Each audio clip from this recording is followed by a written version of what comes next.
Right. So properties of ஃப்ளூயிட்ஸோட lecture 1ல் நம்ம இருக்கும். ப்ராப்பர்ட்டிஸ் ஆஃப் ஃப்ளூயிட்ஸ் அதில் லெக்சர் 1 நம்ம பேச போகிறது. மொத்தம் எத்தனை கிளாஸ் தேவை இந்த லெசன் முடிக்கிறதுக்கு? டோட்டலாக கான்செப்டுக்கு ஒரு 4 மணி நேரம் போதும். ப்ராப்ளம் ஒரு 3 மணி நேரம் இல்லை 2 மணி நேரம் டக்கு டக்குன்னு சால்வ் பண்ணிடலாம். முதல்ல 4 மெயின் டாபிக் சொல்லிடுறேன், அதுக்கப்புறமா உள்ள போயிடலாம். Properties of fluids. ஃப்ளூயிட்ஸ் அப்படின்னா ஃப்ளூயிட்ஸ் தமிழில் பாய்மங்கள்னு அர்த்தம். என்ன சரி இது பாய் தலகாணிலாம் சொல்லிட்டு இருக்கீங்க. பாய்மங்கள்னா எதெல்லாம் ஃப்ளோ ஆகுதோ அதெல்லாம் ஃப்ளூயிட்ஸ். எதெல்லாம் ஃப்ளோ ஆகுதோ அதெல்லாம் ஃப்ளூயிட்ஸ். யாரெல்லாம் ஃப்ளோ ஆவா? சார் தண்ணி ஊற்றி விட்டா அது மட்டும் ஓடிட்டு இருக்கும். லிக்விட்ஸ் எல்லாமே ஃப்ளூயிட்ஸ் தான் சார். தென் கேஸ், ஏர், இதுவுமே எல்லாமே ஃப்ளூயிட்ஸ் தான். சாலிட் ஒரு இடத்துல உட்கார வச்சுன்னா நம்ம திரும்ப ஒரு 100 வருஷம் கழிச்சு வந்து பார்த்தாலும் அதே இடத்துல தான் கம்முன்னு உட்காந்துருக்கும். ஆனால் ஃப்ளூயிட்ஸ் அப்படி இல்லைல்ல, அது மட்டும் ஃப்ளோ ஆகிட்டே இருக்கும். ஃப்ளோ ஆகிட்டே இருக்கிறதுனால தான் அது ஃப்ளூயிட்ஸ். சார் புரிஞ்சிருச்சு. அந்த 4 மெயின் டாபிக் ஏதோ சொன்னீங்களே, முதலாக நீங்கள் கற்றுக்க போகிறது ஹைட்ரோஸ்டாட்டிக்ஸ். ரெண்டாவது நீங்கள் கற்றுக்க போகிறது ஹைட்ரோ டைனமிக்ஸ். மூணாவது நீங்க கத்துக்க போறது விஸ்காசிட்டி. நாலாவது கத்துக்க போறது சர்ஃபேஸ் டென்ஷன். ரைட்டா? சர்ஃபேஸ் டென்ஷன் 4 1 மணி நேரம் கான்செப்டுக்கு தேவைன்னா எல்லாத்துலேயும் ஒரு 15 மினிட்ஸ் இன்க்ரீஸ் பண்ணிட்டா கூட கிட்டத்தட்ட 5 மணி நேரத்தில் இதை பிரமாதமாக முடிச்சிடலாம். ரைட்டா? ஸோ இன்னைக்கு 1 hour, Monday Tuesday, so 3 hours போயிடும். நெக்ஸ்ட் வீக்கில் இந்த லெசனை ஒன்றும் இல்லாத பண்ணிடலாம். அதுக்கப்புறமா எக்ஸாம் போகிற வரைக்கும் புதுசாக போகாமல் உங்களோட மேஜருக்கு திரும்ப ரிவிஷன் கொடுத்து தென் ப்ராப்ளம் எல்லாத்தையும் சால்வ் பண்ணி சென்ட் பண்ணி வர மற்ற பசங்களுக்கு என்ன தேவையோ அதே தான். Right. Properties of fluids. Sir முதலாக கற்றுக்க போகிறது ஹைட்ரோஸ்டாட்டிக்ஸ். இப்போ அதில் ப்ரெஷர் பற்றி தெரிஞ்சுக்கணும். ப்ரெஷர், டென்சிட்டி இதெல்லாம் பற்றி கற்றுக்க போறீங்க. உங்களுக்கு தெரியுமா ப்ரெஷர்னாலே பி ப்ரெஷர்.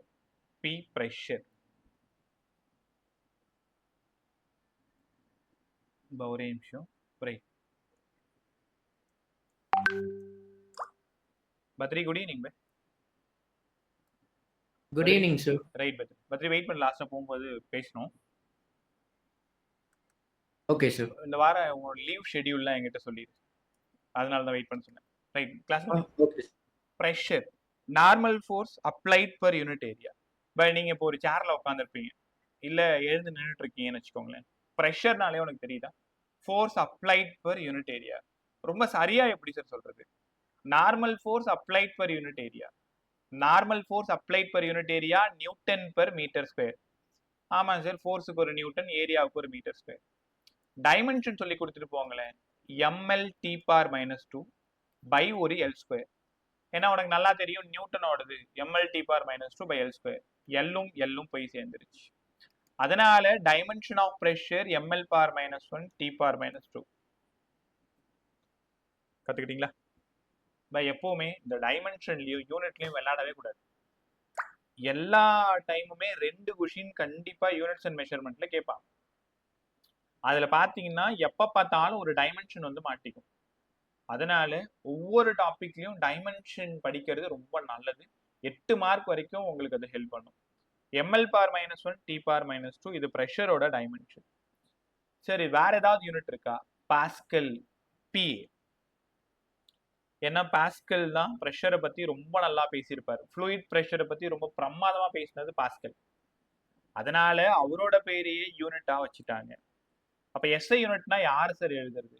ஒரு பாஸ்கல்னு எழுதலாம், இல்ல நியூட்டன் மீட்டர் பார் -2ன்னு எழுதலாம். ரெண்டுமே எஸ்ஐ யூனிட் தான். புரிஞ்சிருச்சு. வேற ஏதாவது பிராக்டிக்கல் யூனிட் இருக்குங்களா சார்? நிறைய இருக்கு, நம்ம தேவையானது மட்டும் படிச்சுக்கலாம். பிராக்டிக்கல் யூனிட் 1 பார். பார் வந்து பிராக்டிக்கல் யூனிட்டா? ஆமா. அப்போ 1 பார் ஈக்குவல் டு எத்தனை பாஸ்கல் சார்? 10⁵ பாஸ்கல். இதை தாண்டி என்ன சொல்றது, இது தெரியாம உங்களால இந்த லெசனை தாண்ட முடியாது. ஏன்னா உங்க கொஸ்டின் பேப்பர்ல பார்ல கொடுத்துருப்பாங்க. நீங்க பார்ல அப்படியே சம் போடக்கூடாது, அது எஸ்ஐக்கு மாத்தி தான் சம் போடணும். 10⁵ பாஸ்கல். புரிஞ்சிருச்சு? அதே மாதிரி டார்னு ஒரு யூனிட் இருக்கு. இதுவுமே ப்ரெஷரோட பிராக்டிக்கல் யூனிட் தான் டார். ரைட்டா? Right sir. இப்போ உன்னை சுத்தி ஒரு ப்ரெஷர் இருக்குல்ல, அதுக்கு பேர் என்னன்னு கேட்டா உன் பதில் என்ன? Atmospheric pressure sir. படிச்சிருப்பீங்க. Atmospheric pressure, atmospheric pressure. யாருக்கா தெரியுமா? நம்ம அட்மாஸ்பியரிக் ப்ரெஷரோட வேல்யூ எவ்வளோ? தெரிஞ்சா சொல்லிடலாம், பரவாயில்ல. ரைட், நான் சொல்லவா? 1 அட்மாஸ்பியரிக் ப்ரெஷர், நல்லா கத்துக்கோங்க, 1.013 இன்ட்டு 10⁵ பாஸ்கல். திரும்பவும் சொல்றேன், நான் என்ன எழுதி தரனோ அதான் உன்னோட நோட்ஸ். நீ ப்ராப்ளம் சால்விங்க்கு ஆகாஷ் படி, ஆலன் படி, பினாக்கிள் படி, சைத்தன்யா படி, என்ன இன்ஸ்டியூட் இருக்கோ எதை வேணாலும் படிச்சுக்கோ. பட் கான்செப்ட் மட்டும் நான் என்ன உனக்கு எழுதி கொடுக்குறேனோ அதுதான் கான்செப்ட். நீங்க நடத்தல, நீ ஏதாவது ஒன்று சொல்லு, அப்படி மேபி இருக்காது, இருந்ததுனாலும் நான் திருப்பி கற்றுக் கொடுத்துறேன். அதனால எழுதுறத கரெக்டாக பார்த்துக்கிட்டே வா. 1 அட்மாஸ்பியரிக் ப்ரெஷர் 1.013 இன்ட்டு 10⁵ பாஸ்கல். சரி, 10⁵ பாஸ்கலுக்கு தான் நீங்க பார்னு எழுதலாம்னு சொன்னீங்களே. ஆமா. அப்போ 1 அட்மாஸ்பியரிக் ப்ரெஷரை இப்படி கூட எழுதலாமா? 1.013 இன்ட்டு 10⁵ பாஸ்கல் தான் பார்னு சொல்ல போறேன் சார். ரைட்டா? அப்ப 1 பார் எவ்வளோடான்னு கேட்டா 10⁵ பாஸ்கல் சார்னு பிரமாதமா சொல்லிடணும். புரிஞ்சிச்சா? இதுதான் ப்ரெஷரோட இன்ட்ரோ. ஸோ ப்ரெஷர்னா force applied per unit area.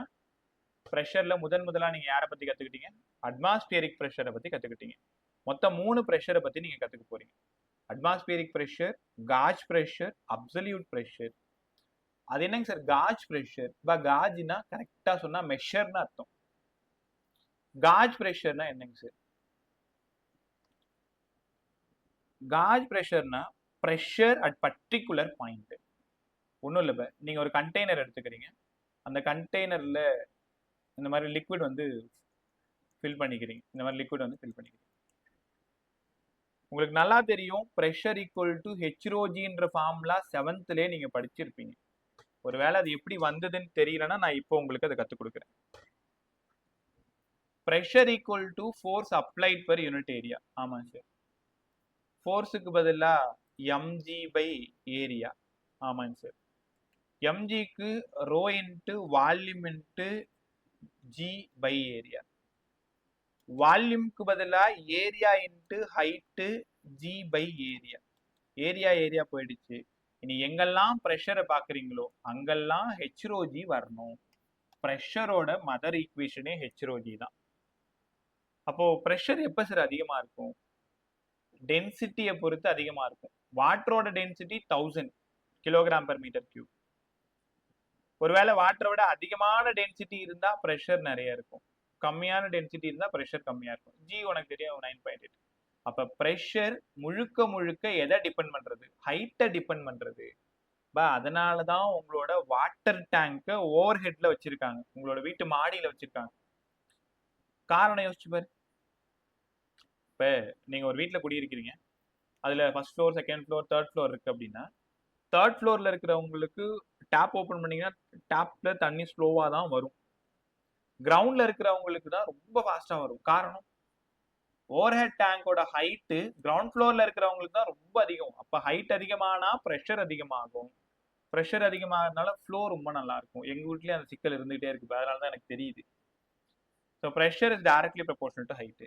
இப்போ என் கேள்வி என்னன்னா, சார் இவ்வளோ பேசாதீங்க, காஜ் ப்ரெஷர்னா என்னன்னு மட்டும் சொல்லுங்களேன். நீ கேட்கறது எனக்கு புரியுது. இந்த ஹைட்ல கரெக்டா இந்த இடத்துல மட்டும் எவ்வளோ ப்ரெஷர்னு சொல்றது தான் காஜ் ப்ரெஷர். காஜ் ப்ரெஷர் அப்படின்னா the excess pressure above the atmospheric pressure. Sir புரியல? இல்லைன்னா ப்ரெஷர் அட் பர்டிகுலர் பாயிண்ட், இதுதான் வந்து காஜ் ப்ரெஷர். இன்னமும் எனக்கு காஜ் ப்ரெஷர் நீ சரியா புரியலன்னா அப்சல்யூட் ப்ரெஷர் முடிச்சுட்டு வரேன். அப்சல்யூட் முடிக்கும் பொழுது இது இன்னும் ஈஸியா புரிஞ்சிடும். இப்போ சொல்றேன், காஜ்னா என்ன?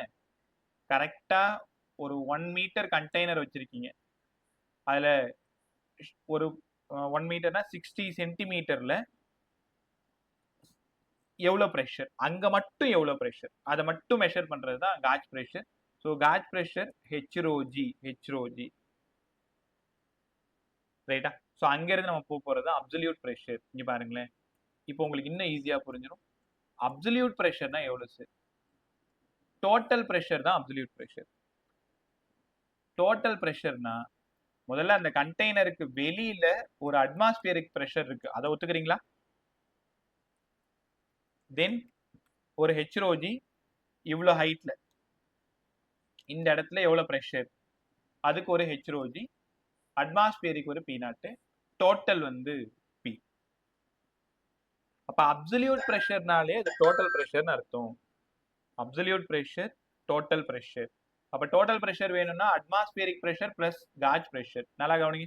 Absolute pressure AB, atmospheric pressure ATM pressure, gauge total gauge pressure. அப்ப absolute pressure equal to atmospheric pressure plus gauge pressure. இப்போ உங்களுக்கு தெரிஞ்சிருக்கும் காஜ் ப்ரெஷர்னா எக்ஸஸ் ப்ரெஷர், டோட்டல்ல இருந்து அட்மாஸ்பியரை மெஷர் பண்ணணும். இப்போ உங்களுக்கு புரிஞ்சிருச்சா? அட்மாஸ்பியர் வந்து 1.01. இப்போ என்கிட்ட ஒரு ப்ரெஷர் வந்து 10. அப்ப ரெண்டும் சேர்ந்தாதான் டோட்டல் அப்சல்யூட். அந்த 11ல இருந்து 1 மட்டும் மைனஸ் பண்ணா 10 மட்டும் வருது பாத்தீங்களா? அதுதான் காஜ் ப்ரெஷர். காஜ் ப்ரெஷர்னா ஆக்சுவலா ரியலா அங்க எவ்வளவு ப்ரெஷர் இருக்கோ அதுதான் காஜ். அது கூட அப்சல்யூட் சேர்த்துட்டீங்க, சரி அட்மாஸ்பியரிக் சேர்த்துட்டீங்கன்னா அதுக்கு பேர் தான் டோட்டல் ப்ரெஷர் இல்லைன்னா அப்சல்யூட் ப்ரெஷர். கத்துக்கிட்டீங்களா? இப்ப 3 பேரை பத்தி முழுசா தெரிஞ்சுக்கிட்டீங்க.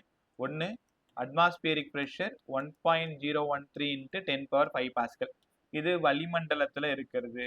ரெண்டாவது காஜ் வேணும்னா ப்ரெஷர் அட் பர்டிகுலர் பாயிண்ட் இல்லைன்னா excess pressure. Pressure at particular பாயிண்ட்னா வெறும் ஹெச் ரோ ஜி. அப்சல்யூட் வேணும்னா நீங்க என்ன பண்ணணும், டோட்டல் ப்ரெஷர் தான் அப்சல்யூட், அட்மாஸ்பியர் கூட இந்த ஹெச்ரோஜியை ஆட் பண்ணிக்கணும். ஏடிஎம்ஐயும் காஜையும் ஆட் பண்ணீங்கன்னா அப்சல்யூட் கிடைச்சிரும். இப்போ உனக்கு ஈஸியா புரிஞ்சிருக்கும். இனிமேல் நீங்க இந்த ஈக்குவேஷன் இல்லாம வேற எதையுமே படிக்க முடியாது. இப்போ ப்ரெஷரை பத்தின இன்ட்ரோ பேசிட்டு இருக்கோம். அட்மாஸ்பியரிக் ப்ரெஷர்னா என்ன? சர்ஃபேஸ்ல இருக்கிற ப்ரெஷர் தான் சார் அட்மாஸ்பியரிக்.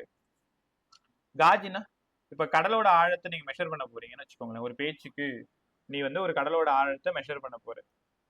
போக போக போக ஒரு அளவுக்கு மேல உங்களால போக முடியாது. என்ன காரணம்? நிறைய சினிமாக்களாவது பார்த்து நீங்க தெரிஞ்சுருப்பீங்க, ரைட்டா? ஏற்கனவே தெரியும், இந்த ஜேம்ஸ் கேமரூன் இந்த படம்லாம் எடுத்தாங்களே. ஸோ இன்சைட் த சி டெப்தா எவ்வளோ ப்ரெஷர் இருக்கு, எது வரைக்கும் போக முடியும்னு அனலைஸ் பண்ணும் பொழுது உங்களை ஒரு குறிப்பிட்ட ஆழத்துக்கு மேல நீங்க போகும் பொழுது துணி புழியிற மாதிரி புழிஞ்சு எட்ட போட்டுரும். அவ்வளோ ப்ரெஷர் கீழே இருக்கும். சர்ஃபேஸ் ஆஃப் சீல இருந்து நீ டெப்த் போக போக ஹைட் இன்க்ரீஸ் ஆகுது. அப்ப அது வேற, உப்பு தண்ணி வேற, டென்சிட்டி ரொம்ப மேக்ஸிமம். அப்ப ஹைட் அதிகமாகுது, டென்சிட்டி அதிகமாகுது, ப்ரெஷர் எவ்வளவு இருக்குன்னு யோசிச்சுப்பாரு. நீ என்ன சப்மரைன்ல போனாலும் ஒரு அளவுக்கு மேல கீழே போக முடியாது. காரணம் ப்ரெஷர். அப்ப அந்த பர்டிகுலர் பாயிண்ட்ல மெஷர் பண்றது காஜ் ப்ரெஷர் பிளஸ் அட்மாஸ்பியரிக் சேர்ந்தது அப்படின்னா அப்சல்யூட் ப்ரெஷரா மாறிடும். சார் சூப்பரா இருந்துச்சு, எங்களுக்கு புரிஞ்சிருச்சு. நீங்க கண்டெய்னர் என்ன ஷேப் வேணாலும் வச்சுக்கோங்க. இப்ப இந்த மாதிரி ஒரு வெசல் இருக்குன்னு வச்சுக்கோங்களேன். இதுல ஒரு கண்டெய்னர் இப்படி இருக்கு, ஒரு கண்டெய்னர் இப்படி இருக்கு, இன்னொரு கண்டெய்னர் இப்படி இருக்கு, இப்படி இருக்குன்னு வச்சுக்கோங்களேன். எல்லா இடத்துலயும் ஹைட் சேமா தான் இருக்கு. ஏன் சொல்லுங்க? ஏன்னா pressure is directly proportional height தானே தவிர நீங்க என்ன ஷேப் ஆஃப் த பாடி கிடையாது. கரெக்டா? ஸோ ஏன்னா இது ஒரே லிக்விட், எல்லாமே வாட்டரோட டென்சிட்டி சேம், எல்லா இடத்துலையும் சேம். அப்போ pressure is directly proportional to ஹைட்னு கற்றுக்கணும். கற்றுக்கிட்டீங்களா? அங்கேருந்து நம்ம டென்சிட்டி போகலாமா? Okay sir. இன்னொரு விஷயம், நீங்கள் அட்மாஸ்பியரிக் ப்ரெஷர் பற்றி பேசுனீங்க. யாரை வச்சு நான் மெஷர் பண்ணுறது? யாரா சொல்லுங்க. அட்மாஸ்பியரிக் மெஷர் பண்ணுற அந்த டிவைஸோட பேர் தெரியுமா? பாரோமீட்டர். ஆமாம், பாரோமீட்டர். பாரோமீட்டரோட வேலை டு மெஷர் அட்மாஸ்பியரிக் ப்ரெஷர். நாங்கள் டிஎன்பிசிலாம் படிக்கும் பொழுது தமிழ் மீடியம் ஆச்சா, வளிமண்டல அழுத்தத்தை அளக்க உதவுவது பாரோமீட்டர். பாரோமீட்டர்னு படிக்க மாட்டோம், மீட்டர்னா தமிழ்ல மானின்னு அர்த்தம். அளக்கக்கூடிய சரி வை, அங்கே பக்கம் போனால் ரொம்ப குழப்பிப்பீங்க. பாரோமீட்டரோட வேலை என்ன? To measure the atmospheric pressure. Sir atmospheric ப்ரெஷருக்கு என்ன ஃபார்ம்ல? ஹெச்ரோஜி. எல்லா ப்ரெஷருக்குமே ஹெச்ரோஜி தான் வரும். இங்க அட்மாஸ்பியர்ல ஒரு இந்த பாரோமீட்டர் நம்ம பிளேஸ் பண்ணோம்னா அது ஹைட்டு, மெர்க்குரியோட ஹைட் என்ன ஆகும்னா 0.76 ரைஸ் ஆகும். இன்ட்டு 13,600ன்றது டென்சிட்டி ஆஃப் மெர்க்குரி இன்ட்டு 9.8 ஜிக்கு. ரைட்டா? இது மூணுத்தையும் சால்வ் பண்ணாதான் 1.013 இன்ட்டு 10⁵ பாஸ்கல். இதை பத்தி ரொம்ப பெருசா குழப்பிக்காது. ஒரு பேரோமீட்டர்ல மெர்க்குரி டம்ப் பண்ணியிருப்பாங்க. பேரோமீட்டர் எடுத்துட்டு வந்து அட்மாஸ்பியர்ல நம்ம காமிக்கும் பொழுது எப்படி தெர்மாமீட்டர் இன்க்ரீஸ் ஆகுதோ அதே மாதிரி பேரோமீட்டர் இன்க்ரீஸ் ஆகும். அப்போ அதோட ஹைட்டு 0.76 அளவுக்கு இன்க்ரீஸ் ஆகும். Density of mercury 13,600 kilogram per metre cube. G 9.8 solve பண்ணீங்கன்னா 1.013 இன்ட்டு 10⁵ பாஸ்கல்னு கிடைச்சிரும். ரைட் சார், பேரோமீட்டர் புரிஞ்சிருச்சு. மேனோமீட்டர்னா யாருங்க சார்? மேனோமீட்டர் இதெல்லாம் நீங்க படிக்கணும். எல்லாமே என்சிஆர்டியில் உள்ளது தான், நீட் அண்ட் ஜிக்கு தேவைதான். Manometer to measure the pressure inside a container. To measure a pressure inside a container. கண்டெய்னர்ல இருக்கக்கூடிய ப்ரெஷரை மெஷர் பண்றது. இப்போ இது ஒரு கண்டெய்னர் வச்சுக்கலாமா? இந்த கண்டெய்னர்ல கரெக்டா இந்த இடத்துல எவ்வளவு ப்ரெஷர் சார் அப்படின்னா காஜ் ப்ரெஷர்னு சொல்லுங்களேன். ஆமா, இந்த இடத்துல டோட்டல் ப்ரெஷர் பிடி, அட்மாஸ்பியரிக் பி நாட்டு, ஹெச்ரோஜி காஜ். இங்க இருந்து ஹெச்ரோஜி தான் உனக்கு வேணும். அப்ப டோட்டல்ல இருந்து பி நாட்டை மெஷர் பண்ணிட்டீங்கன்னா ஒரு காஜ் கிடைச்சிரும். அப்ப to measure the gauge pressure, இதுதான் மேனோமீட்டரோட வேலை. சூப்பரா இருந்துச்சு. இப்போ ப்ரெஷரை பத்தி எல்லாத்தையும் பேசிட்டோம். ப்ரெஷரோட வேலை என்னன்னு சொல்லிட்டேன், ப்ரெஷரோட ஃபார்முலா சொல்லிட்டேன், யூனிட் சொல்லிட்டேன், டைமென்ஷன் சொல்லிட்டேன். அதுக்கப்புறமா 3 ப்ரெஷர் பத்தி பேசிட்டேன். யார் அதை மெஷர் பண்றாங்கன்றது பிரமாதமா நம்ம பேசிட்டோம். ரைட்டா? அடுத்தது உங்களுக்கு ஒரு விஷயம் தெரியுமா? இன்னும் நம்ம டாபிக் உள்ளார பெருசா என்டர் ஆகல. இப்பதான் அந்த கேட்டை திறந்து ஒரு அடி எடுத்து வச்சிருக்கோம். ரெண்டாவது டென்சிட்டியை பத்தி தெரிஞ்சுக்கணும். டென்சிட்டியை பத்தி தெரிஞ்சுக்கிட்டாதான் இந்த லெசனுக்குள்ளாரே உங்களால போக முடியும். டென்சிட்டியில 3 இன்ஃபர்மேஷன் இருக்கு, ரொம்ப இம்பார்ட்டன்ட். பழக்கம் போலதான் எங்கேயுமே புரியல அப்படின்னா என்கிட்ட சொல்லிடு. ஒரு நிமிஷம். புவி, good evening. Good evening sir. ஏன் லேட்டு? மாத்திரை போட்டேன் சார், நல்லா தூங்கிட்டேன். சரி சரிப்பா, சரி உடம்பு பார்த்துக்க. Row density sir. டென்சிட்டி என்னங்க சார் ஃபார்முலா? டென்சிட்டி நான் 8th இருந்து படிக்கிறோம் சார், எங்க பிசிக்ஸ் சொல்லி கொடுத்தாங்க. Mass per unit volume. ஆமா, கிலோகிராம் பெர் மீட்டர் கியூப். ஆமா சார், யூனிட். ml பார் 3, அதுவும் ஆமாங்க சார். ml பார் -3, இது டென்சிட்டி. எப்பவுமே பிசிக்ஸை பொறுத்த வரைக்கும் ஒரு ஃபார்முலா நீங்க இன்ட்ரோ பண்றீங்கன்னா அவனோட யூனிட் என்ன, அவனோட டைமென்ஷன் என்ன, அவன் ஸ்கேலாரா வெக்டாரா, யார் பேச்சை கேட்பான் யார் பேச்சை கேட்க மாட்டான், இவ்வளவு விஷயத்தையும் நீங்க யோசிச்சாலே போதும், உங்களுக்கு பிசிக்ஸ் தானா ஓடியாந்துரும். So density, mass per unit volume, dimension பேசிட்டோம், ml cube, ml bar -3. Sir புரிஞ்சிருச்சு. இந்த லெசனுக்கு வேற ஏதாவது எங்களுக்கு தேவையா? ஆமா, இப்ப சொல்ல போறது ரொம்ப ரொம்ப இம்பார்ட்டன்ட். பாத்துக்கிட்டே வா. Relative density. ரிலேட்டிவ் டென்சிட்டியை சில புக்ல என்ன கொடுத்துருப்பாங்கன்னா ஸ்பெசிபிக் கிராவிட்டின்னு கொடுத்துருப்பாங்க. எஸ்ஜி, ஸ்பெசிபிக் கிராவிட்டி இல்ல ரிலேட்டிவ் டென்சிட்டி.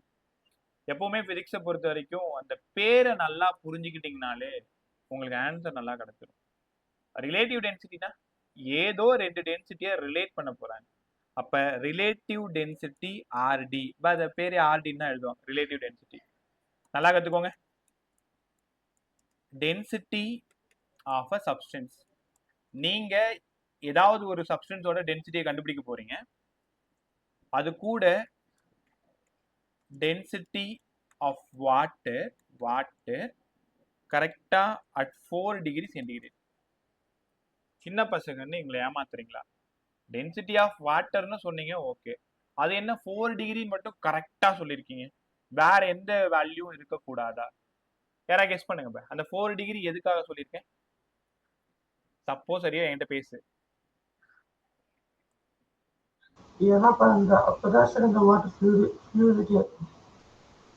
இன்னும் நல்லா சொல்லு. வேற யாராச்சும் என்னமா சொல்றீங்க?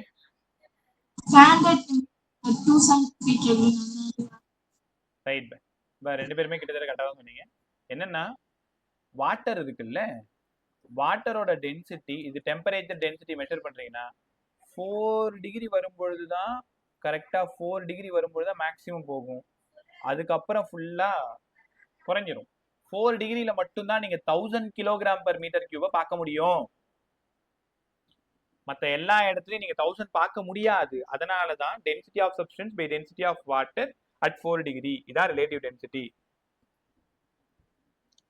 ஒரு நிமிஷம், இங்கே ஒரு சின்ன சிக்கல் இருக்கு. நீங்கள் ஒரு ப்ராப்ளம் சால்வ் பண்ணுறீங்கன்னா உங்களுக்கு டென்சிட்டி ஆஃப் சப்ஸ்டன்ஸ் வேணும்.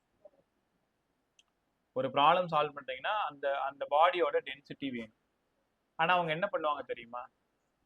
ரிலேட்டிவ் டென்சிட்டி 4 அப்படின்னு கொடுத்துருவாங்க. இது மட்டும் தான் கொடுப்பாங்க. இது எங்கேயுமே டைரக்ட் ஃபார்முலாவில் பயன்படாது. காதில் வாங்கு. உனக்கு டென்சிட்டி ஆஃப் சப்ஸ்டன்ஸ் தான் வேணும். அப்போ ரிலேட்டிவ் டென்சிட்டி வேணும்னா density of substance by density of water. Problem சால்விங்க்கு நீங்கள் என்ன பொருளை எடுத்துக்கிறீங்களோ அதோட டென்சிட்டி தான் கண்டுபிடிக்கணும். அவங்க என்ன பண்ணுவாங்கன்னா ஸ்பெசிஃபிக் கிராவிட்டின்னு 4ன்னு கொடுத்துருவாங்க. உனக்கு நல்லா தெரியும் ஸ்பெசிஃபிக் கிராவிட்டியும் ரிலேட்டிவ் டென்சிட்டியும் ஒன்று தான். ரெண்டும் ஒரே பேர் தான். ரெண்டுத்துக்கும் ஒன்று தான் மீனிங் ஃபுல்லாகவே. ஸ்பெசிஃபிக் கிராவிட்டி, ரிலேட்டிவ் டென்சிட்டி, அது 2 பேர் இருக்கு, வேற ஒன்றும் இல்லை.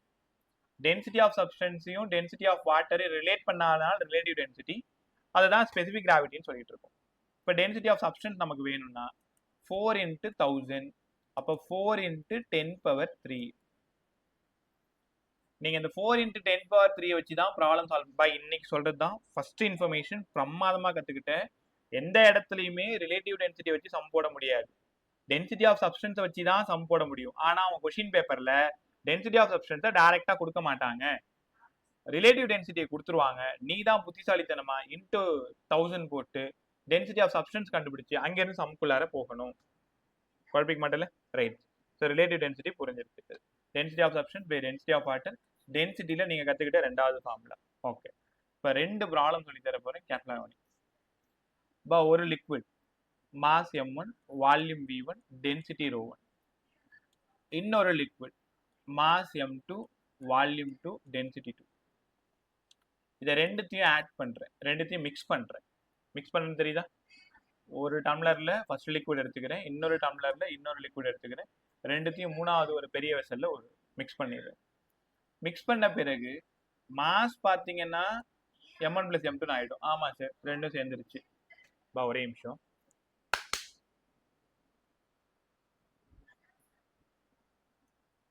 m1 + m2. வால்யூம் பார்த்தீங்கன்னா v1 + v2. இது மிக்ஸ் பண்ண பிறகு டென்சிட்டி ρ. மிக்ஸ் பண்ண பிறகு டென்சிட்டி ρ. சார் அப்போ யாரை தேடி போயிட்டு இருக்கோம்? மிக்ஸ் பண்ண பிறகு டென்சிட்டி ρ எனக்கு வேணும். அதில் 2 கேஸ்ல சொல்லணும். ஒன்று, ஒருவேளை மாஸ் சேமா இருந்தா என்ன சார் ஆகும்? பா டென்சிட்டிக்கு என்ன formula? Total mass by total volume. ஆமாம் சார். மாஸுக்கு சேம்னு சொல்லிட்டீங்க, m + m.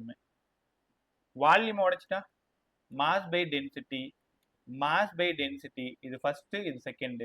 Mass same. பா உங்களால் உணர முடியுதா? டென்சிட்டிக்கு மாஸ் பை வால்யூம், வால்யூமுக்கு மாஸ் பை டென்சிட்டி. அப்போ மேலே 2m, m காமனாக வெளில எடுத்துட்டேன். 1/ρ1, 1/ρ2, m போய் சேர்ந்துருச்சு. அப்போ ஃபைனல் டென்சிட்டி 2ρ1 ρ2 பை ρ1 + ρ2. என்ன பண்ணியிருக்கேன்னு உனக்கு தெரியும். கிராஸ் மல்டிப்ளை பண்ணி எல்சிஎம் எடுத்திருக்கேன். டினாமினேட்டர் வேல்யூ மேலே கொண்டு போயிருக்கேன். இந்த சம்மு தான் கேட்ட சம்மு. எப்படி கேட்டிருக்காங்க? லிக்விட் 1ஓட டென்சிட்டி ஒரு வேல்யூ, லிக்விட் 2ஓட டென்சிட்டி ஒரு value. Condition both masses are equal. Find the mixture density. அப்போ நீங்கள் தான் புரிஞ்சுக்கணும், மாசஸ் ஈக்குவலாக இருந்தால் ஃபைனல் டென்சிட்டி 2ρ1 ρ2 பை ρ1 + ρ2. சரி, இதே மாதிரி ஃபார்முலாவை நாங்கள் எங்கேயோ பார்த்த மாதிரி ஞாபகம் இருக்கு. ஆமாம் சார். மோஷன் இன் ஸ்ட்ரெயிட் லைனில் half of the distance with velocity v1, remaining half of the distance with velocity v2. So அதனால 2v1 v2 பை v1 + v2ன்னு பார்த்த ஞாபகம் இருக்கு. அதே மாதிரி தான் இங்கேயும். பா அது வேற இது வேற. நான் இதை பார்த்ததும் இதே மாதிரி ஒரு விஷயத்தை நீங்கள் முன்னாடி பார்த்துருக்கீங்களேன்னு உங்களுக்கு ஞாபகப்படுத்துறேன், வேற ஒன்றும் இல்லை. அப்போ ஃபார்முலா 1 படிச்சிங்களா? Both masses are equal, 2ρ1 ρ2 by ρ1 + ρ2. Sir கற்றுக்கிட்டோம். செகண்ட் கேஸ் சொல்லி கொடுங்க சார். ஒருவேளை வால்யூம் ஈக்குவலா இருந்தா என்னப்பா பண்றது? ரோ வந்துட்டோம் சார். ரோக்கு பதிலா total mass by total volume, v1 + v2.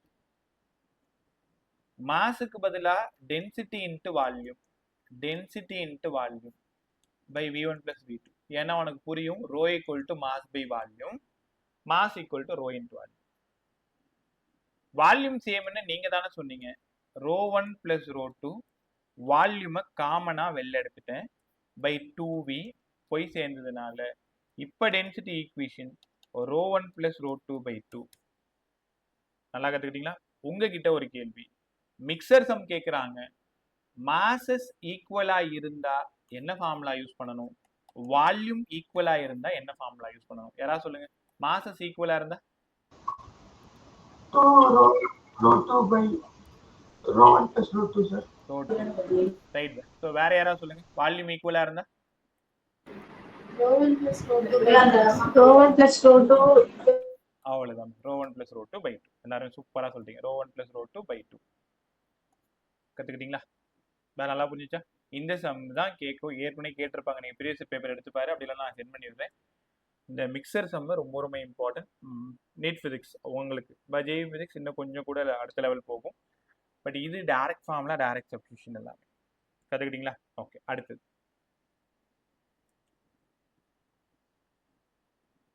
ஒரே நிமிஷம்.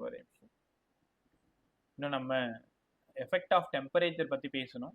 ஆனால் நான் சொல்கிறது எல்லாம் உனக்கு இப்போ புரியுமான்னு தெரில. ஏன்னா தெர்மல் ஃபிசிக்ஸ் நம்ம இன்னும் படிக்காததுனால அங்கே இருக்கிற ஆல்ஃபா பீட்டா காமா பற்றி நான் உனக்கு சொல்லித்தரல இன்னும். இப்போ நான் கற்றுக் கொடுக்குறேன். எவ்வளோ புரியுதோ அவ்வளோ புரிஞ்சுக்கோங்க. காரணம், இப்போ பேச போகிற எல்லாமே அடுத்த லெசன் தெர்மல் ஃபிசிக்ஸில் வர்றது.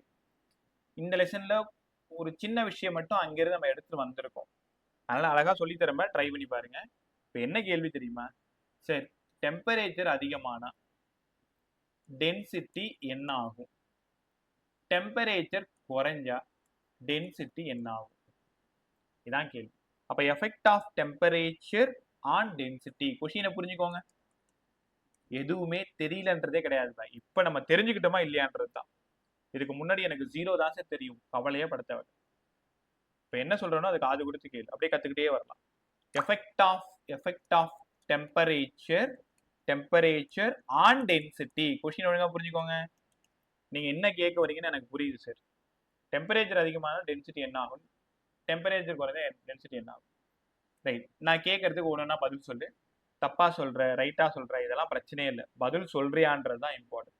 டெம்பரேச்சர் அதிகமானா வால்யூம் என்னப்பா ஆகும்? Increase ஆகும். அழகா சொன்னீங்க. என்ன காரணம் இன்க்ரீஸ் ஆகும்? உங்களுக்கு என்ன தெரியுது சொல்லுங்க.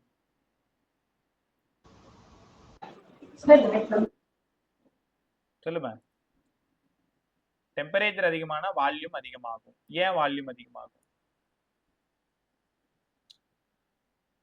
இப்போ பால் அம்மா அடுப்பில் வச்சிருக்காங்கல்ல. ஸோ டெம்பரேச்சர் இன்க்ரீஸ் பண்ண பால் பொங்குது இல்லை. ஸோ ஏற்கனவே இருக்கிற வால்யூம் இன்க்ரீஸ் ஆகுது. ஸோ ப்ரெஷர் குறையுது, அதனால வால்யூம் அதிகமாகுது. சரி, அவ்வளோ டீட்டெயிலாக பரவாயில்ல. வால்யூம் அதிகமானா டென்சிட்டி என்ன ஆகும்?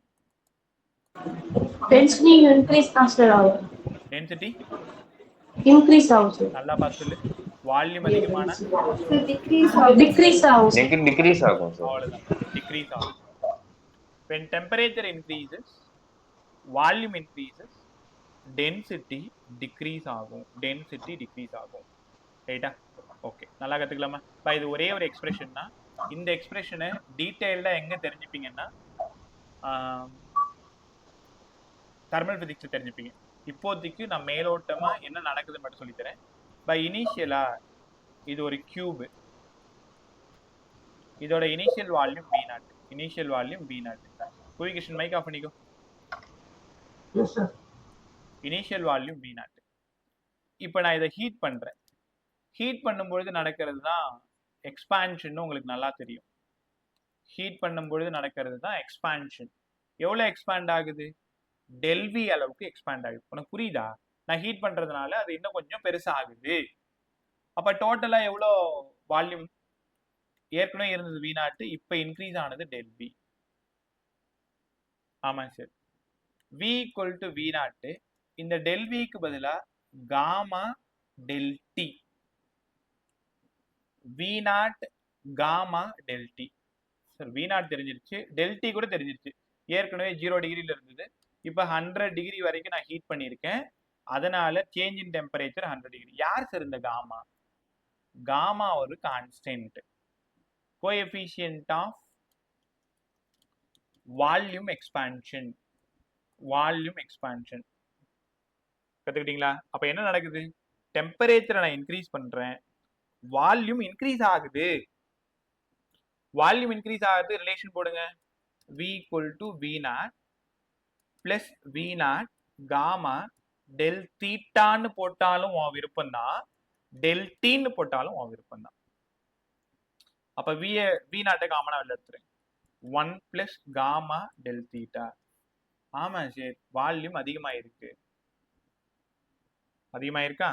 இங்க இருந்து டென்சிட்டி என்னன்னு பாப்போமா? வால்யூம்க்கு பதிலா மாஸ் பை ரோ தானே சார்? ஆமா, இங்கேயும் mass by rho naught 1 plus gamma del theta power -1. ஏன் பவர் -1? எல்லாம் பைல இருக்கு. இது அப்படியே தான் இருக்கும். m by rho not 1 plus gamma del theta. m போயிடுச்சு. அப்படியே லெஃப்ட் ரைட் ரெசிப்ரோக்கல் எடுத்துருங்க. பாரு, இந்த ரோ மேல போயிடுச்சு, இந்த ரோ நாட் மேல போயிடுச்சு. அப்போ மேல இருந்த 1 plus காமா டெல் தீட்டா கீழே போயிடுச்சு. 1 plus காமா டெல் தீட்டா கீழே வந்துருச்சு. உங்களுக்கு புரிஞ்சிச்சு என்ன பண்ணிருக்கேன்? அப்படியே ரெசிப்ரோக்கல் எடுத்திருக்கோம். ஏற்கனவே 1 by rho not 1 plus gamma del theta by 1. LHS RHS reciprocal எடுத்ததுனால அப்படியே என்ன ஆயிடுச்சு? தலைகீழ வந்துருச்சு. இப்போ இந்த டேர்ம் மேல போயிடுச்சா? Rho equal to rho not 1 plus gamma del theta மேல போனதுனால -1. இன்வர்ஸ் தெரியும் உங்களுக்கு. By the exponential theorem 1 plus x whole power n equal to 1 plus nx னு நீங்க படிச்சிருப்பீங்க. இந்த n இங்க வந்துரும். அப்ப rho equal to rho not 1 minus gamma del theta. ஆமா சார், மைனஸ் இருக்கு. அப்ப டெம்பரேச்சர் அதிகமானா வால்யூம் அதிகமாகும். வால்யூம் அதிகமானா இருந்த டென்சிட்டி குறையும். பலூன் பாருங்களேன், பலூன் ஊதி பாருங்க. ஸோ பலூன் ஊத ஊத ஊத இப்போ நீங்க ப்ளோ பண்றது தான் வந்து டெம்பரேச்சர் இன்க்ரீஸ் ஆகுதுன்னு எடுத்துக்கலாமா? ஸோ டெம்பரேச்சர் இன்க்ரீஸ் ஆகுது, அதனால அந்த பலூன் பெருசாயிடுது, விச் மீன் வால்யூம் அதிகமாயிடுது, டென்சிட்டி குறைஞ்சிடுது. அப்போ ஸோ முழுசா ஒரு சின்ன கன்க்ளூஷன் கொடுத்துருங்க சார். டெம்பரேச்சர் அதிகமாகுது, வால்யூம் அதிகமாகுது, டென்சிட்டி குறையுது. வால்யூம் இன்க்ரீஸ் ஆகிறதுக்கு ரிலேஷன் என்ன? V0 1 plus gamma del theta. இதுல என்ன கொடுப்பாங்க? இனிஷியல் வால்யூம் V0 கொடுத்துருவாங்க 1 metre cube. Change in temperature 100 degree centigrade. Gamma value 0.001 per degree centigrade. இது எப்படி வந்ததுன்னா நீங்க அங்க கத்துப்பீங்க. இந்த காமா மட்டும் எப்படி வந்ததுன்னு தெர்மல் பிசிக்ஸ்ல கத்துப்பீங்க. ஆனா இப்ப இவன் டெம்பரேச்சரை இன்வால்வ் பண்ணிருக்கிறதுனால இந்த ஈக்குவேஷன் எடுத்துக்கிட்டு வர வேண்டிய கட்டாயத்துக்கு நம்ம இருக்கோம். இல்லைன்னா டீடைல்டா நம்ம அங்க கத்துக்கலாம். இதை பார்த்து அப்படியே ரோ எழுதுனீங்கன்னா rho not 1 minus gamma del theta. இவ்வளோ இருந்தா போதும் ப்ராப்ளம் சால்விங்க்கு. ஸோ டெம்பரேச்சர் அதிகமாகுது, வால்யூம் அதிகமாகுது, டென்சிட்டி குறையுது. வால்யூம் இன்க்ரீஸ் ஆகிறதுக்கான ரிலேஷன் பிளஸ், டென்சிட்டி குறையறதுக்கானது மைனஸ். கத்துக்கிட்டீங்களா? ஸோ எஃபெக்ட் ஆன் டெம்பரேச்சர் யாருக்கு? டென்சிட்டிக்கு. டென்சிட்டி டெம்பரேச்சர் அதிகமான டென்சிட்டி என்ன ஆகும்? ஸோ கிளியரா கத்துக்கிட்டோம் சார். அங்கிருந்து நம்ம போற இடம் ப்ரெஷர். இப்போ யாருக்காவது Young's modulus, bulk modulus, rigidity modulus இதெல்லாம் தெரியுமா? ஸ்கூல்ல ஏதாவது சொல்லி கொடுத்தாங்களா? No, sir. No, sir. Right, சரி. இப்போ என்ன சிக்கல்னா ப்ராப்பர்ட்டிஸ் ஆஃப் சாலிட்ஸ் நடத்தாம ஃப்ளூயிட்ஸ் வர்றதுனால இந்த Young's modulus, bulk modulus, rigidity modulus இவங்களை பத்தியும் இங்க ஒரு சின்னதா பேசணும். நான் அதை அடுத்த கிளாஸ் சொல்லி கொடுத்து பேசுறேன். இப்போதைக்கு உங்களுக்கு தெரிஞ்ச டாபிக்ஸ்ல இருக்கிற கண்டினியூட்டி மட்டும் எல்லாத்தையும் பேசிட்டு தான் இருக்கும். ஒரே ஒரு குட்டிகோன டாபிக், ஒரு ப்ரெஷர் மட்டும் பத்தி பேசுறது தான். சரி, பார்த்துக்கலாம். இங்க வாங்க. அடுத்தது பாஸ்கல்ஸ் லா, ஆர்கிமிடிஸ் பிரின்சிபல், யூடியூப் ப்ராப்ளம். இது 3 முடிச்சிட்டேன்னா ஹைட்ரோ டைனமிக்ஸ் முடிஞ்சு. இவ்வளோ நேரம் நீ எப்படி கவனிச்சேன்னு எனக்கு தெரியாது, ஆனா எனக்கு ரொம்ப வருத்தமா தான் இருக்கு. 2 hours கண்டினியூஸா ஆன்லைன்ல இருக்கிறது. பட் வேற வழி இல்லை. உங்களுக்கு ரோலிங் மோஷனும் ஒரு பக்கம் கற்றுக் கொடுக்கணும், இன்னொரு பக்கம் மற்ற பசங்களுக்கும் உங்களுக்கும் சேர்ந்து ப்ராப்பர்ட்டிஸ் ஆஃப் ஃப்ளூயிட்ஸும் பேசணும். ஸோ அதனால இன்னைக்கு ஒரு நாள் மட்டும் அந்த ரோலிங் மோஷனுக்காக எக்ஸ்ட்ரா கிளாஸ் போயிடுச்சு. இப்போ இவ்வளோ நேரம் நீ எப்படி கவனிச்சுன்னு எனக்கு தெரியாது.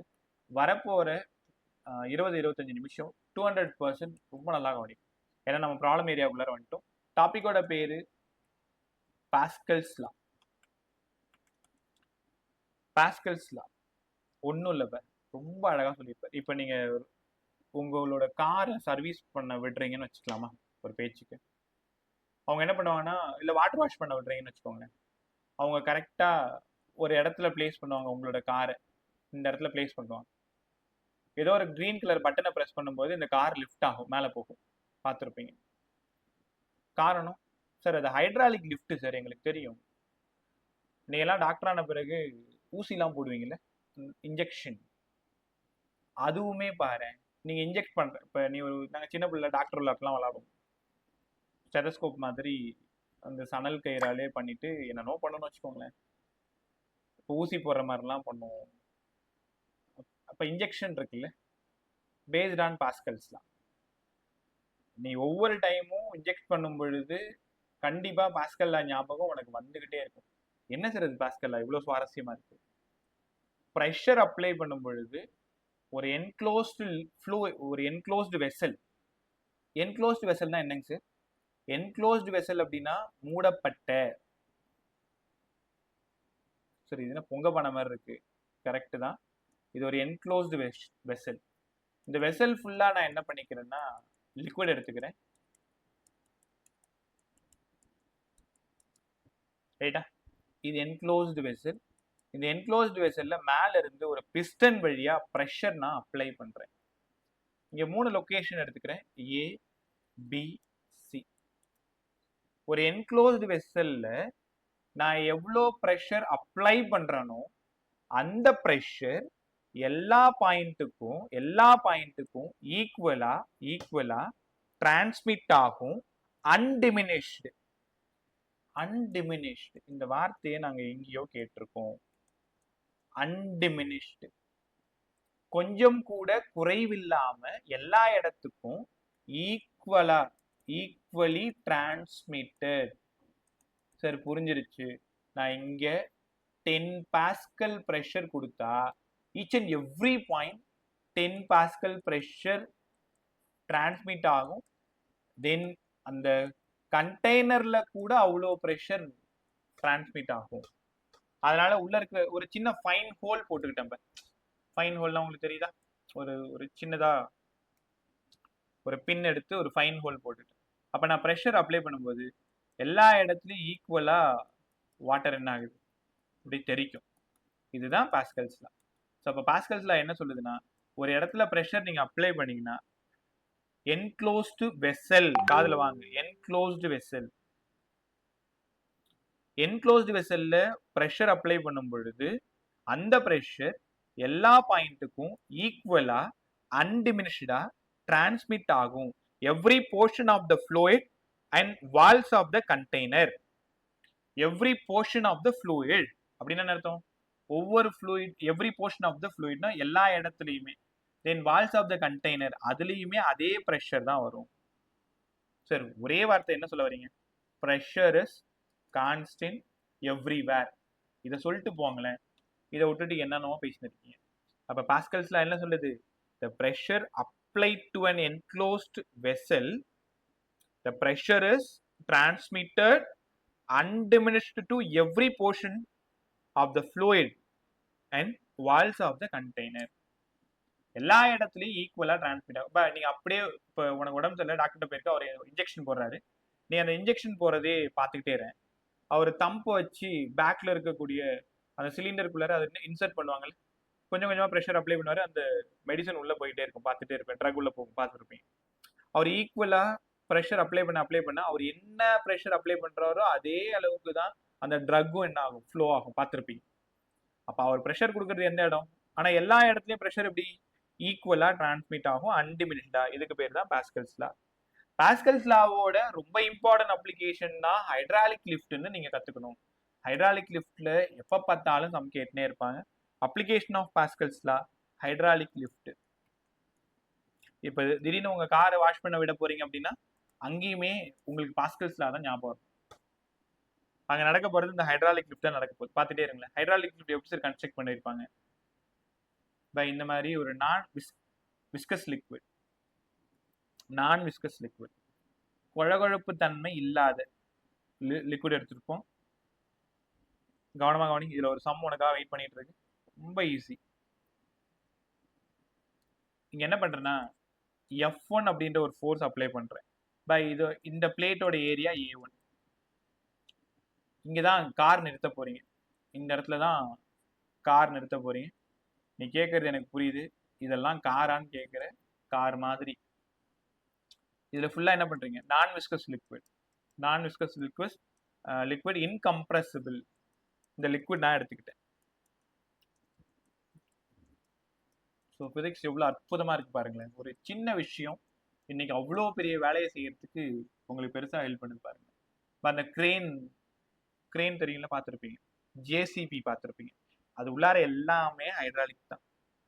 எல்லாத்தோட பேசிக் பிரின்சிபலும் பாஸ்கல்ஸ் தான். அப்ப F1 ஃபோர்ஸு ஏரியா 1ல அப்ளை பண்றேன். F2 ஃபோர்ஸு இங்க போகுது ஏரியா 2ல. பதில் சொல்லுங்க. ஹைட்ராலிக் லிஃப்ட்னாலே உங்களுக்கு எந்த லா ஞாபகம் வரணும்? பாஸ்கல்ஸ் லா. பாஸ்கல்ஸ் லான்னா இங்க இருக்கிற ப்ரெஷரும் இங்க இருக்கிற ப்ரெஷரும் எப்படி இருக்கும்னு நினைக்கிறீங்க? கான்ஸ்டன்ட். அப்ப இங்க ப்ரெஷர் P1னா இங்க P2னா அப்ப P1 ஈக்குவல் டு P2வா? உங்களால உணர முடியுதா? நான் இங்க கொடுக்குற ப்ரெஷர் தான் இங்கேயும் வரப்போகுது. அப்படின்னா F1/A1 ஈக்குவல் டு F2/A2. ஆமா சரி. என்ன கேட்பாங்க தெரியுமா? F1 கொடுத்துருவாங்க, ஏரியா 1 கொடுத்துருவாங்க. F2 கேட்பாங்க, ஏரியா 2 கொடுத்துருவாங்க. அப்ப அந்த காரை லிஃப்ட் பண்றதுக்கு எவ்வளவு ஃபோர்ஸ் நம்ம கொடுக்கணும்? இந்த காரை லிஃப்ட் பண்றதுக்கு எவ்வளவு ஃபோர்ஸ் நம்ம கொடுக்கணும்? F2 வேணும்னா A2/A1 இன்ட்டு F1. அப்ப F2 வேணும்னா A2/A1 இன்ட்டு F1. இதோட ஹம்பிள் ரிக்வெஸ்ட் என்னன்னா டைரக்டா இந்த ஃபார்முலாவை ஞாபகம் வச்சுக்காத. A1/A2வா A2/A1 குழப்பிப்ப. சரி, இல்லை எனக்கு தெளிவா தெரியும் சார். இப்ப தெரியும். எக்ஸாம் ஹால்ல thousands ஆஃப் ஃபார்முலா உன் தலைக்குள்ளார இருக்கும். அங்கதான் இந்த 1 2 பிரச்சனை, ஸ்கொயர் கியூப் பிரச்சனை இதெல்லாம் வரும். இப்போ நீங்க 11ன்றதுனால அதை நீங்க ஃபேஸ் பண்ணிருக்க மாட்டீங்க. ரைட்டா? லாஸ்ட் 12th எழுதின பசங்க அவங்களுக்கு தெரிஞ்சிருக்கும், நீட் எழுதின பசங்களுக்கு தெரிஞ்சிருக்கும். ஏன்னா இப்ப தெளிவா இருக்கிற மாதிரி தான் இருக்கும். எக்ஸாம் ஹால்ல அந்த பதட்டமும் அந்த படபடப்பும் இருக்கிற ஈக்குவேஷன் உனக்கு தெரியும், எல்லாம் தெரியும். ஸ்கொயரா கியூபா, பிளஸ்ஸா மைனஸா, இது மல்டிபிகேஷன்ல வருமா டிவிஷன்ல வருமா? 365 நாளும் உனக்கு டவுட்டே வராது. அன்னைக்கு ஒரு நாள் தான் எக்ஸாம் ஹால்ல அவ்வளோ டவுட் வரும். ஸோ அதெல்லாம் இல்லாம இருக்கணும்னா சில விஷயங்களை மேஜரா தெரிஞ்சுக்கிறது ரொம்ப நல்லது. இப்ப போயிட்டு இதுல F2லாம் ஞாபகம் வச்சுக்காது. அங்க போய் கத்துக்கும். P1 equal to P2. அப்ப F1/A1 ஈக்குவல் டு F2/A2. தெரியுதா? தென் F2 மட்டும் தான் கேட்குறாங்க. அப்ப A2/A1 இன்ட்டு F1. அங்க போயிட்டு இது எவ்வளவு நேரம் ஆயிட்டு போகுது? அதிகபட்சம் 10 செகண்ட். ட்ரெயின்டா இருந்தா 10 செகண்ட் தான். இப்படிதான் F2 கேட்பாங்க. உங்ககிட்ட ஒரு கேள்வி, இது யாராவது கரெக்டா சொல்றீங்களான்னு பாக்குறேன். F1/A1 F2/A2. A2 ரொம்ப ரொம்ப பெருசா இருந்தா A1 விட F2 F1 எப்படி இருக்கும்? F2 greater F1 F2 lesser F1? அதை மட்டும் கண்டுபிடிங்க. F2 greater F1 sir. F2 greater F1. உங்களுக்கு புரியுதா? இதுல பாருங்க அவ்வளோ பிரமாதமான பிசிக்ஸ் இருக்கு பாருங்க. இப்ப நான் கொடுக்குற ப்ரெஷர் என்னவோ இங்க கொடுக்கறது அங்க கொடுக்கறது ஈக்குவல் தான். ப்ரெஷர் ஈக்குவல் தான். ஆனா அந்த காரை லிஃப்ட் பண்றதுக்கு பெரிய ஃபோர்ஸ் வேணும்ல. யோசிச்சு பாரு. 1 டன் இருக்கக்கூடிய கார், ஒரு 1000 kg இருக்கக்கூடிய ஒரு கார், அதை லிஃப்ட் பண்றதுக்கு நான் எவ்வளவு ஃபோர்ஸ் கொடுக்கணும்? ஆனா கம்மியான ஃபோர்ஸ் கொடுத்தாலே போதும், அது அதிகமான ஃபோர்ஸா கன்வெர்ட் ஆகி அந்த காரை ஈஸியா லிஃப்ட் பண்ணுது. தெரியுதா? ஸோ பியூட்டி ஆஃப் பிசிக்ஸ் இந்த இடத்துல F2 ரொம்ப ரொம்ப பெருசா இருக்கும். ஆனா நான் கொடுக்கறது என்னவோ கம்மியா தான் கொடுக்குறேன். 10 ரூபா தான் கொடுக்குறேன். ஆனா அது செய்யற வேலை 1000 ரூபாய்க்கு செய்யுதுன்னு அர்த்தம். அப்ப A2 ரொம்ப ரொம்ப பெருசா இருக்கிறதுனால F2 ரொம்ப ரொம்ப பெருசா இருக்கும். கத்துக்கிட்டீங்களா? இவ்வளவு தான் ஹைட்ராலிக் லிஃப்ட். இந்த ரிலேஷன் கேட்டிருக்காங்க, பாத்துக்கோ. அதே மாதிரி F1/A1 ஈக்குவல் டு F2/A2 தெரியணும். இல்ல அவங்களோட விருப்பம், F1 கொடுத்துட்டு F2 கேட்கலாம், இல்ல F2 கொடுத்துட்டு F1 கேட்கலாம். சம்ம பொறுத்தது. ரைட்டா? ஸோ போகும்போது கவனிச்சு பாருங்க. ஒருவேளை அந்த ஒர்க் ஷாப் போறீங்க அப்படின்னா அந்த அண்ணன் ஒரு பச்சை கலர் பட்டனை தான் அமுத்துவாங்க. பச்சை கலர் பட்டன் வந்து உங்க கார் அழகா லிஃப்ட் ஆகும். கார் என்ன நடக்குது? அவங்க ப்ரெஷர் அப்ளை பண்ணிட்டு இருக்காங்க. அவங்க ப்ரெஷர் அப்ளை பண்றது அந்த ஹைட்ராலிக் லிஃப்ட் இருக்கு இல்லையா, அதுக்குள்ளார ப்ரெஷர் ஈக்குவலா அந்த லிக்விட்ல டிரான்ஸ்மிட் ஆகி கார் இருக்கிற பக்கமா ஃபோர்ஸ் அப்ளை பண்ணி அந்த காரை லிஃப்ட் பண்ணுது பேஸ்ட் ஆன் பாஸ்கல்ஸ் லா. கத்துக்கிட்டீங்களா? இனி எப்பெல்லாம் நீ இன்ஜெக்ஷன் போறியோ உன் பேஷண்ட்டுக்கு அப்பெல்லாம் இந்த பாஸ்கல்ஸ் லாவும் என்னோட ஞாபகம் உனக்கு ஃபியூச்சர்ல கண்டிப்பா வரும். ரைட்டா? என்னோட ஞாபகம் வரலனாலும் பாஸ்கல்ஸ் லாவோட ஞாபகம் உனக்கு கண்டிப்பா வந்து தான் ஆகணும். Right bye. ஸோ இது கத்துக்கிட்டோமா? அங்கிருந்து போறது தான் ஆர்க்கிமிடிஸ் பிரின்சிபல். இப்போ டைம் 4:53. இன்னொரு 10 நிமிஷம் உட்காரலாம்ல? ஓகே, சரி பை. நீங்க முடிச்சுட்டு போயிடுங்க. ஹைட்ரோ ஸ்டாட்டிக்ஸ் முடிச்சிட்டோன்னா அடுத்த கிளாஸ் நாளைக்கு ஹைட்ரோ டைனமிக்ஸ் கத்துக்கலாமா? Archimedes principal.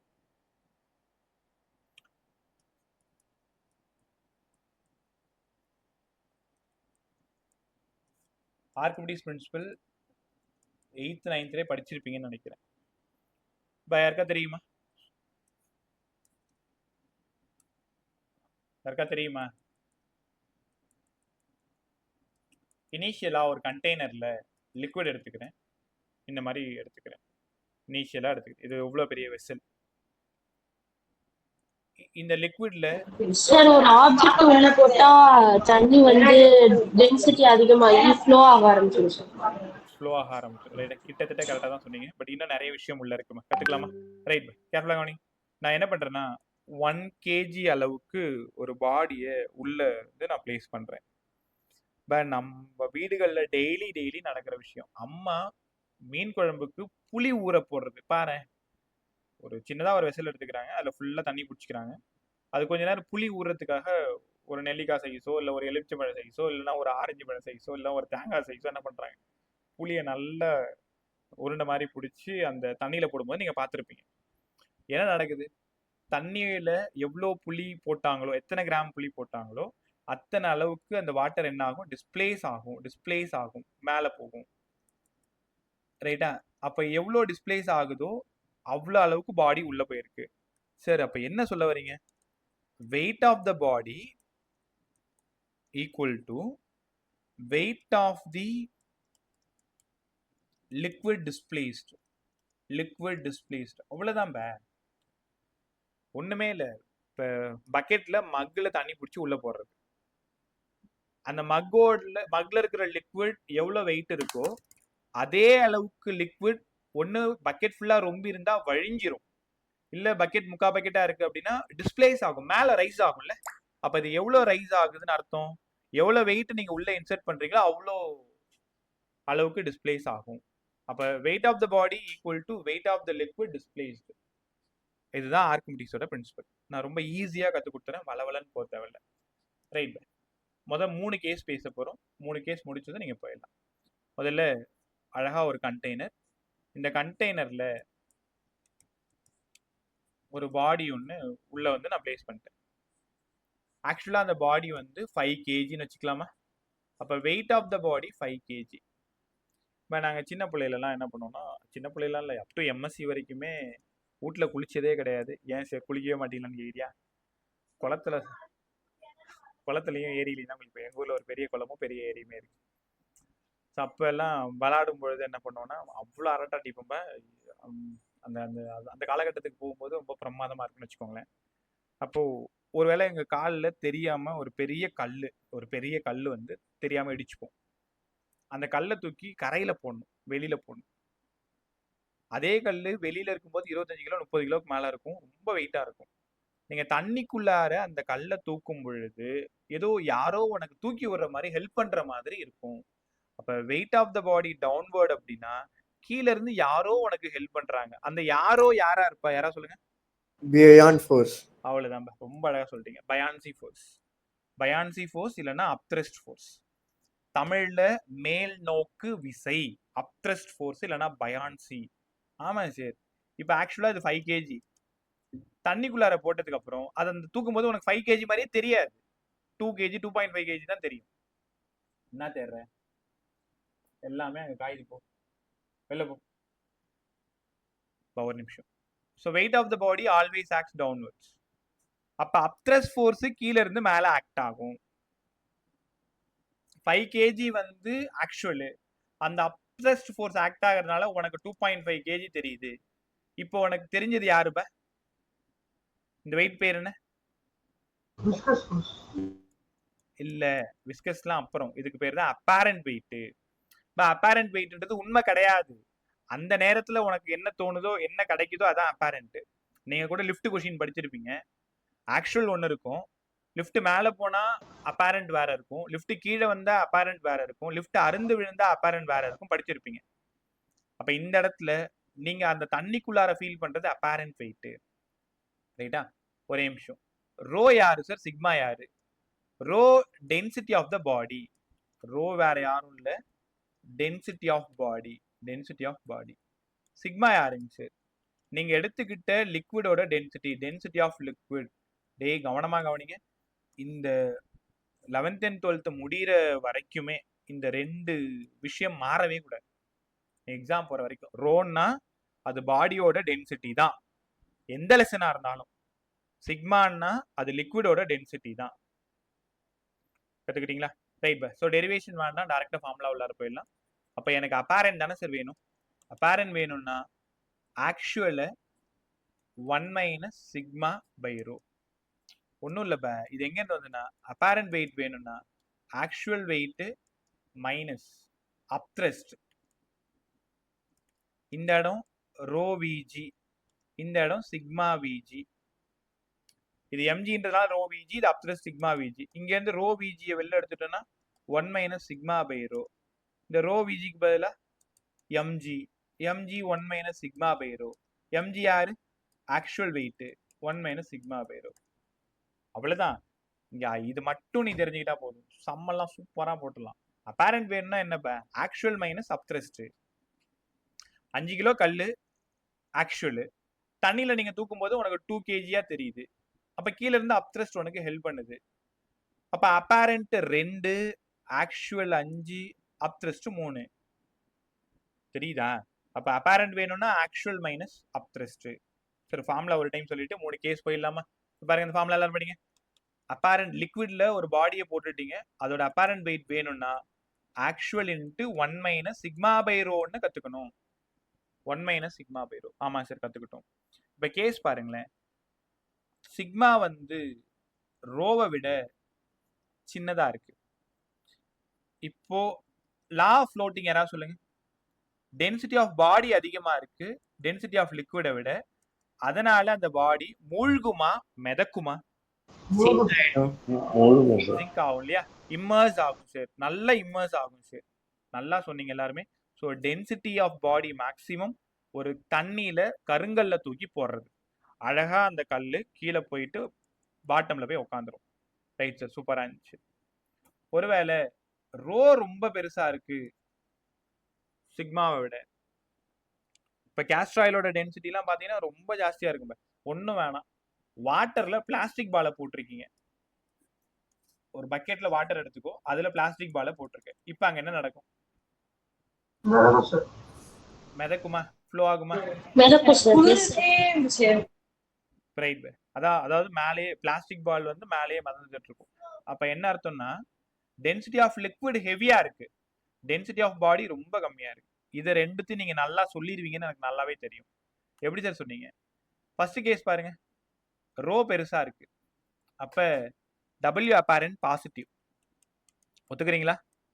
பாரு, ரோ பெருசா இருந்தா ரோ மைனஸ் சிக்மா, அப்ப positive value minus negative value, answer positive value. Apparent பாசிட்டிவா இருந்தா கீழே போய் உட்காந்துரும், அப்பேரண்ட் நெகட்டிவா இருந்தா மிதக்கும். கத்துக்கிட்டீங்களா? இத எல்லாத்தையும் சூப்பரா புரிஞ்சுக்கிட்டீங்க. இன்னும் ஒரே விஷயம் சொல்லிட்டு நீங்க போயிடலாம். சார், ஒருவேளை சிக்மாவும் ரோவும் ஈக்குவலா இருந்தா என்ன சார் பண்றது? W apparent equal to W actual 1 minus sigma by rho. இதுல உனக்காக நிறைய சம் வெயிட் பண்ணிட்டு இருக்கு, அடுத்த கிளாஸ்ல நான் போட்டு காட்டுறேன். இப்போ ரோ மைனஸ் சிக்மா ரெண்டு ஈக்குவல் தானே சார்? அப்பேரண்ட் 0. இது சொல்லிடுவீங்க. அந்த பாடி எங்க இருக்கும்?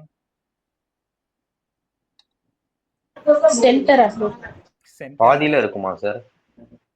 உங்க கெஸ் எல்லாம் ரொம்ப கரெக்டா இருக்கு. எப்படின்னே எனக்கு தெரியல. நீங்க கெஸ் பண்ற அத்தனையும் சூப்பரா இருக்கு. கரெக்டா அந்த பாடி எக்ஸாக்ட் சென்டர் ஆஃப் த வெசல்ல இருக்கும் சார். கலக்கிட்டீங்க எல்லாருமே. So W apparent 0. ஏன்னா actual mg upthrust both are equal. இப்போ அப்பேரண்ட் ஜீரோனா எக்ஸாக்டா எங்க இருக்கும்? இந்த வெசலோட எக்ஸாக்ட் சென்டர்ல அப்பேரண்ட் ஜீரோ. அவ்வளவுதான். சூப்பரா இருந்துச்சு. ஸோ நம்ம என்னெல்லாம் பேசியிருக்கோம்? ஸ்டாட்டிக்ஸ் ஃபுல்லா பேசிட்டோம். முதல்ல ப்ரெஷர் சொல்லிட்டு வா, ரெக்கார்டர் ஆஃப் பண்ணிக்கிறேன்.